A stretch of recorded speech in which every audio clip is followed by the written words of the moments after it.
بسم الله الرحمن الرحيم. الحمد لله رب العالمين والعاقبة للمتقين والصلاة والسلام على سيد الأنبياء والمرسلين محمد وعلى آله وأصحابه أجمعين. أما بعد فأعوذ بالله من الشيطان الرجيم. بسم الله الرحمن الرحيم. ولا تأكلوا مما لم يذكر اسم الله عليه وإنه لفسق وإن الشياطين ليوحون إلى أوليائهم ليجادلوكم وإن أطعتموهم إنكم لمشركون. صدق الله مولانا العلي العظيم. اس آیت کا گزشتہ آیت سے تعلق یہ ہے کہ چونکہ کفار مکہ کے کچھ لوگ آئے تھے، انہوں نے اللہ کے نبی صلی اللہ علیہ وسلم سے اعتراض کے طور پر یہ بات کہی تھی کہ جو جانور جس پر آپ ذبح کرتے ہیں اللہ کا نام لے کر اس کو تو کھا لیتے ہیں، اور جو جانور اپنی موت آپ مرتا ہے تو آپ اس کو کھاتے نہیں، حالانکہ جو اپنی موت آپ مرا ہے اس کو بھی اللہ نے مارا ہے. تو یہ کیا بات ہوئی؟ جس کو آپ ذبح کر لیں اس کو تو کھا لیتے ہیں، اور جو اپنی موت آپ مرے جس کے مارنے والا خدا ہے تو اس کو کیوں نہیں کھاتے؟ اللہ تعالیٰ نے اس کی دو ٹوک الفاظ میں ارشاد فرمایا تھا کہ نام خدا کی برکت ایسی ہے کہ ذبح کرتے وقت اگر لے لیا جائے تو جو جانور جن جانوروں کے کھانے کی اجازت ہے تو اس میں سے کھایا جا سکتا ہے. آج کی آیت میں اللہ تعالیٰ یہ ارشاد فرماتے ہیں کہ جس جانور پر اللہ کا نام نہ لیا جائے ذبح کرتے وقت تو وَلَا تَأْكُلُوا، اس میں سے مت کھاؤ. اگر کھاؤ گے تو وَإِنَّهُ لَفِسْقٌ، یہ بری بات ہے. یہ اگر ایسا کرو گے تو یہ گناہ کا کام ہے. اور پھر آگے اللہ نے فرمایا وَإِنَّ الشَّيَاطِينَ لَيُوحُونَ إِلَىٰ أَوْلِيَائِهِمْ، کہ شیاطین اپنے ماننے والوں کو ورغلاتے رہتے ہیں کہ جاؤ اہل ایمان سے بحث کرو، ان کے دلوں میں شکوک و شبہات کو ڈالو. لیجادلوکم، شیطان اپنے ماننے والوں کو ورغلاتے رہتے ہیں کہ جاؤ ان سے لڑو، ان سے بحث و مباحثہ کرو. ان کے دلوں میں اسلام کے خلاف، ایمان کے خلاف، عقائد کے خلاف، اعمال کے خلاف شکوک و شبہات کو پیدا کرو. اللہ نے فرمایا وَإِنْ أَطَعْتُمُوهُمْ، اگر تم شیطان کے ماننے والوں کے ورغلانے میں آ گئے، تم نے ان کی اطاعت کر لی، إِنَّكُمْ لَمُشْرِكُونَ، تو تم شرک کرنے والوں میں سے ہو جاؤ گے. اس لیے کہ ماننی بات صرف اللہ کی ہے، حکم اللہ کا چلے گا، قانون اللہ کا ہوگا، بات اللہ کی مانی جائے گی.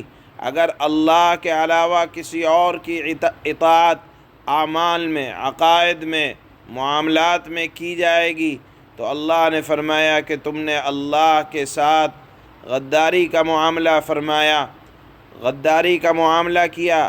یہاں اللہ کا انداز انتہائی سخت ہے.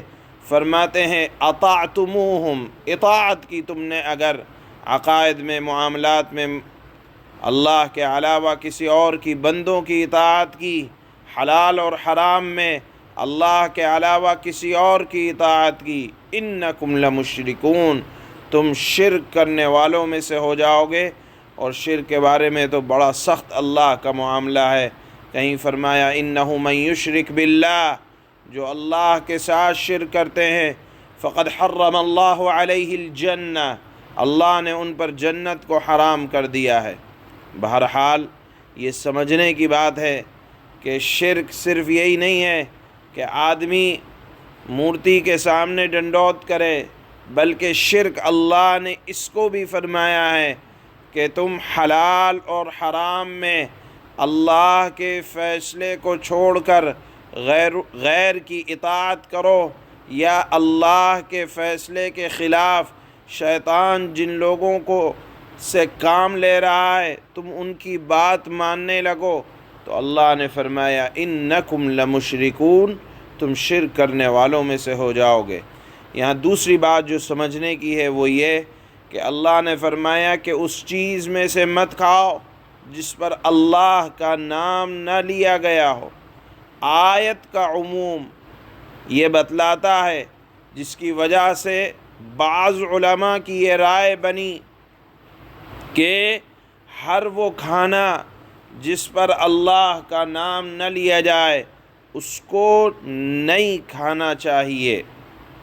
اگرچہ جمہور علماء امت نے اس آیت کے تحت لکھا کہ ماں سے چونکہ یہاں تذکرہ جانوروں کے کھانے نہ کھانے کا یا جانوروں کے ذبح کے وقت بسم اللہ پڑھے جانے کا یا نہ پڑھے جانے کا ہے، اس لیے ہر وہ جانور جس کو ذبح کے وقت بسم اللہ نہ پڑھی جائے، اللہ کا نام نہ لیا جائے، تو آیت اس کے متعلق ہے۔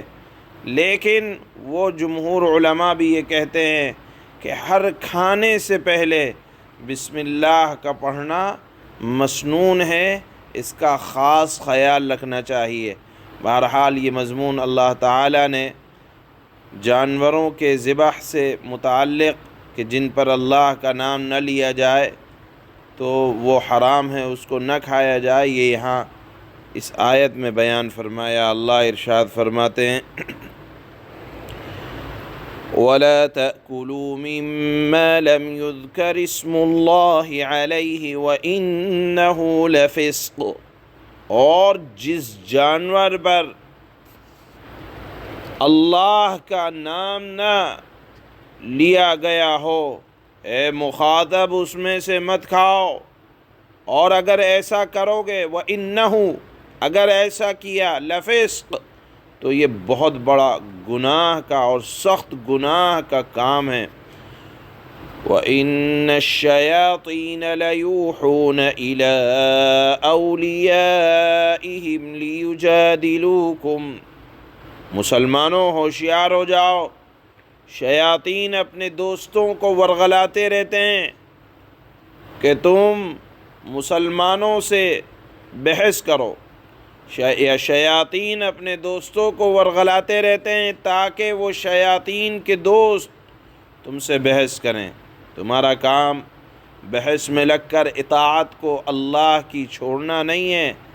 یاد رکھو اللہ نے فرمایا کہ اگر تم بحث کی وجہ سے یا جس طرح کے شکوک و شبہات کو ڈالا گیا، اگر اللہ کی اطاعت کو چھوڑو گے اور حلال اور حرام میں اور عقائد میں ان کی شیاطین کے دوستوں کی اطاعت کرو گے، وَإِنْ أَطَعْتُمُوهُ إِنَّكُمْ لَمُشْرِكُونَ، اور اگر تم نے ورغلانے والوں کی بات مان لی تو یقیناً تم مشرک ہو جاؤ گے۔